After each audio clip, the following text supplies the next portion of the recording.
जिस व्यक्ति में न तो ज्ञान होता है और न ही ईश्वर के प्रति उनकी श्रद्धा होती है, वे कभी भी जीवन में ना तो आनंद की प्राप्ति करते हैं और ना ही उन्हें सफलता प्राप्त होती है। आज हमारी HSSC की नेक्स्ट क्लास है। आज का हमारा टॉपिक है शब्द शक्ति। देखो, शब्द शक्ति नाम से ही विदित होता है। वाक्य में जो भाव होते हैं, वाक्य में जो भी भाव होते हैं, उनको समझने की जो हमारी शक्ति होती है उसे शब्द शक्ति कहते हैं। या ये कह सकते हैं कि किसी भी शब्दों का अर्थ बोध कराने वाली शक्ति को शब्द शक्ति कहते हैं। किसी भी जो कोई भी जो शब्द है, शब्दों का अर्थ बोध कराने वाली, अर्थ का बोध कराने वाली जो शक्ति होती है उसे शब्द शक्ति कहते हैं। शब्द शक्ति के 3 भेद होते हैं। देखो, एक तो होता है अभिता, एक होता है लक्षणा और एक होता है व्यंजना। अभिधा, लक्षणा और व्यंजना। सबसे पहले अभिधा जो होता है उसमें वाच्यार्थ का ज्ञान होता है, यानी कि बोलते ही अर्थ तुरंत समझ में आता है। लक्षणा में लक्ष्यार्थ का ज्ञान होता है और जो व्यंजना होती है उसमें व्यंग्यार्थ का ज्ञान होता है, उसमें सूचना का ज्ञान होता है, उसमें ध्वन्यात्मक ज्ञान होता है।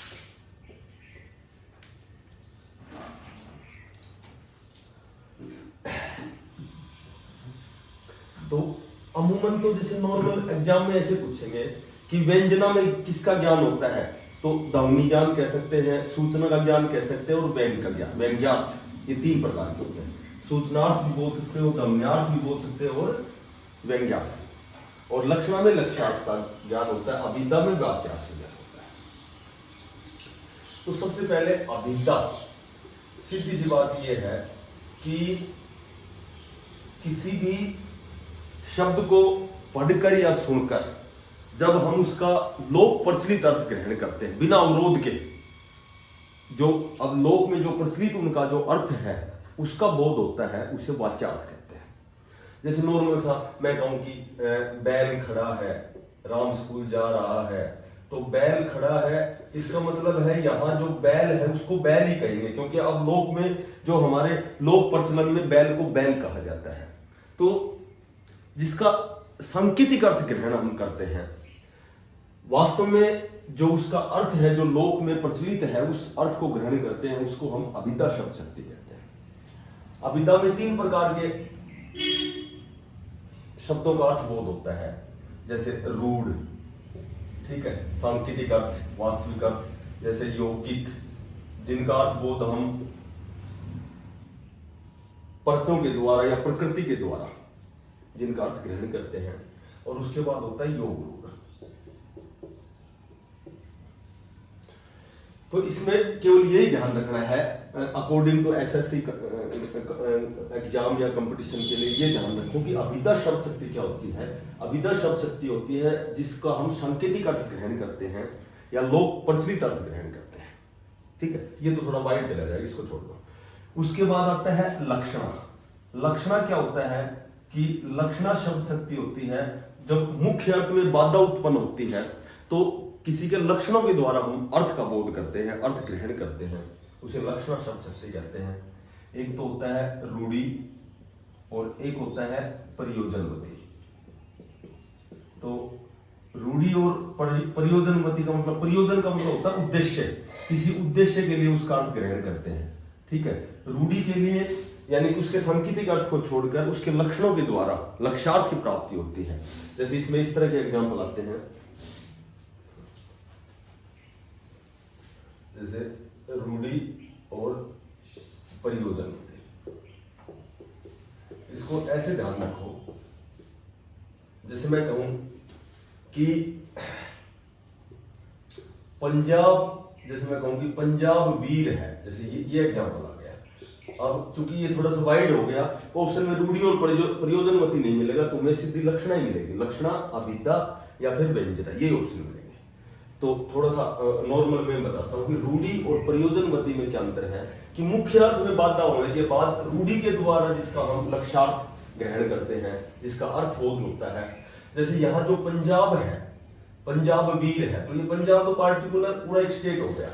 तो यहाँ जो लक्ष्यार्थ क्या हो गया, लक्ष्यार्थ हो गया कि पंजाब की जनता, पंजाब की जनता, ठीक है, पंजाब की जनता। यानी कि यहाँ पंजाब का मतलब है पंजाब की जनता, पंजाब का मतलब है कि पंजाब की जो जनता है वो वीर है। तो ये रूढ़ी लक्षण हो गई। मैं कहूं कि आप राजा हरिश्चंद्र हैं, आप राजा हरिश्चंद्र हैं, तो यहाँ राजा हरिश्चंद्र है, ये लक्षणों के आधार पर आपको हरिश्चंद्र क्यों बताया गया है कि जो लक्ष्यार्थ है, यहाँ जो लक्ष्यार्थ है वो सत्यवादी है, यानी कि आप तो सत्यवादी है। मोटी बात यह है, उसके लक्षणों के आधार पर जब अर्थ का बोध होता है, अर्थ की प्राप्ति होती है, वहां लक्षणा शब्द शक्ति होती है। और प्रयोजनवती किसी उद्देश्य, कोई उद्देश्य है उसका कहने का, हम कोई वाक्य बोलते हैं, सुनते हैं, तो उस वाक्य का कोई उद्देश्य के आधार पर उसका अर्थ बोध होता है। जैसे मैं कहूं कि राम गधा है, अब चूंकि गधा तो एक जानवर है, राम गधा तो हो नहीं सकता, लेकिन यहाँ लक्ष्यार्थ क्या है, मूर्ख है, उसका प्रयोजन क्या है, उसका उद्देश्य क्या है कि राम मूर्ख है, इसलिए राम गधा है। ये लक्षणा शब्द शक्ति हो गई। एक जितने भी मुहावरे और लोकोक्तियां जो होती है ना, कभी भी एग्जाम में आए कि मान लो कोई लोकोक्ति आती है, कोई उक्ति आती है, कोई लोकोक्तियां आती हैं, तो लोकोक्तियां हमेशा लक्षणा शब्द शक्ति में उसका प्रयोग होता है। मुहावरों और लोकोक्तियों से जब कोई वाक्य सिद्ध किया जाता है, वाक्य में कोई अर्थ स्पष्ट किया जाता है, वहां लक्षणा शब्द शक्ति होती है। जैसे एक अभी आ रहा था एक एग्जाम में, हंसा थे से उड़ गए कागा भये दीवान, हंसा थे सो उड़ गए कागा भये दीवान। इसका अर्थ यह होता है कि जो बुद्धिमान व्यक्ति थे, जो योग्य व्यक्ति थे, जो सम्माननीय व्यक्ति थे, वे तो यहां से चले गए, और कागा भये दीवान, और जो अयोग्य व्यक्तियों ने उस मकान पर, उस घर पर अपना आधिपत्य जमा लिया है। तो ये आई हुई है एक बार एग्जाम में, कागा हंसा थे सो उड़ गए कागा भये दीवान, ठीक है। तो मुहावरे लोकोक्तियों का प्रयोग हमेशा लक्षणा शब्द शक्ति में होता है। एचएसएससी लेवल तक इतना ही ध्यान रखना है, जिसका सिद्धार्थ समझ में आ जाए, अभिता होती है। उदाहरणों द्वारा किसी वाक्य में समझाया जाए, लक्षणों द्वारा समझाया जाए, वो लक्षणा शब्द शक्ति होती है। और ये जो जितने भी पर्यायवाची और मुहावरे होते हैं वो लक्षणा शब्द शक्ति में होते हैं। व्यंजना शब्द शक्ति क्या होती है कि व्यंजना शब्द शक्ति में व्यंग्यार्थ होता है, व्यंग्य किया जाता है। व्यंग्य का मतलब होता है कि सीधे स्पष्ट शब्दों में ये समझ लो कि जो व्यंजना शब्द शक्ति होती है कि कोई वाक्य है, और उस वाक्य का जो अर्थ है, कोई पाठक है, कोई श्रोता है, सुनने वाला है या पढ़ने वाला है, उस वाक्य का अर्थ सभी के लिए अलग अलग होता है, सभी के लिए अलग अलग होता है। ये मोटा उदाहरण यही हो गया, सभी के लिए अलग अलग होता है। जब जैसे मैं कहूं कि सूर्यास्त हो गया, अब सूर्य अस्त हो गया, इसका मतलब है कि ये सब के लिए अलग अलग है इसका अर्थ। अस्त हो गया, जो सुबह की ड्यूटी कर रहा है उसका टाइम हो गया, गोधूली का समय हो गया, चरवाहों के लिए सूर्यास्त हो गया, घर जाना चाहिए, तो इस सब के लिए इसका अर्थ आता है। जैसे मैं कहूँ कि सुबह के 8 बज गए, सुबह के 8 बज गए। अब ये जो वाक्य है, ये इसमें व्यंजना शब्द शक्ति है। कैसे है कि सुबह के 8 बज गए, सबके लिए अलग अलग है इसका समय। जिसकी रात की ड्यूटी उसके लिए सुबह ऑफ हो गई ड्यूटी, मंदिर में पुजारी का 8 बजे का आरती का समय हो गया, यानी सबके लिए इसका अर्थ अलग अलग होगा इस वाक्य का। तो जब सबके लिए अलग अलग अर्थ हो, वहां व्यंजना शब्द शक्ति होती है। अब थोड़ा सा वाइड अगर चले हम, तो व्यंजना शब्द शक्ति भी 2 प्रकार की होती है। एक तो शाब्दी होती है, ठीक है, शाब्दी व्यंजना होती है, और एक आर्थी व्यंजना होती है। तो जिसका व्यंजना, जिसका शब्द के कारण अर्थ बोध लिया जाए, या अर्थ के कारण चमत्कार उत्पन्न होता है, व्यंग होता है। शब्द के कारण व्यंग होता है, शाब्दी व्यंजना होती है। अर्थ के कारण व्यंग होता है और आर्थी व्यंजना होती है। अब चूंकि इसका एचएसएससी छोटे डी ग्रुप लेवल तक या छोटे मोटे बी और सी लेवल तक, डी लेवल तक, तो पंक्तियां आएंगी, तो पंक्तियों में कैसे समझेंगे, शाब्दी का अर्थ है। बट ऑप्शन में केवल अभिधा, लक्षणा और व्यंजना, यही ऑप्शन मिलेगा।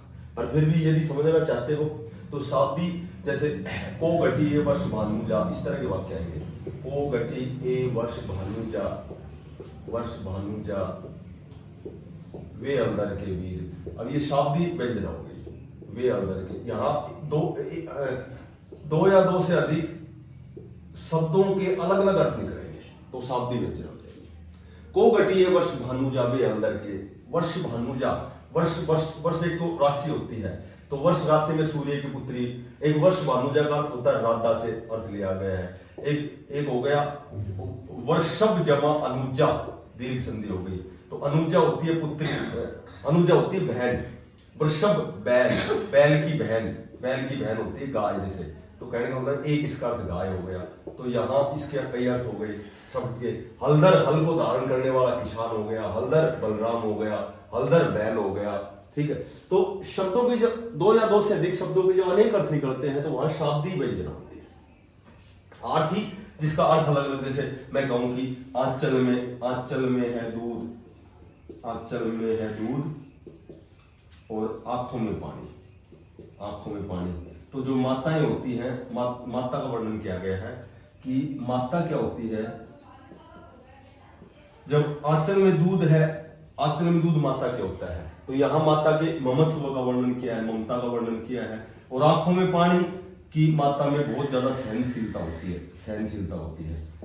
होती है, वो किसी भी कष्ट को सहन करती रहती है, ठीक है। आंखों में पानी, तो यहाँ अर्थ के कारण है ना, चमत्कार या अर्थ के कारण यहाँ व्यंग्य किया गया है। तो इसमें अर्थ अलग अलग हो गया, ठीक है, और इसमें शब्दों के अलग अलग अर्थ हो गए।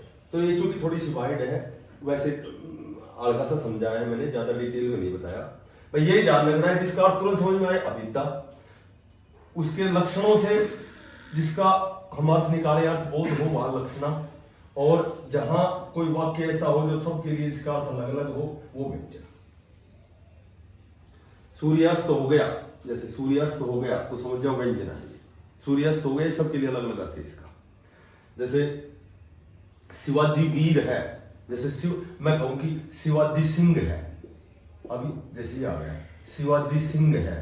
अब सिंह तो चूंकि जानवर होता है, तो शिवाजी तो जानवर हो नहीं सकता, लेकिन सिंह का मतलब वीर है, तो यहां लक्षार्थ वीर है, शिवाजी वीर है, इसलिए लक्षण हो सकती है। क्लियर?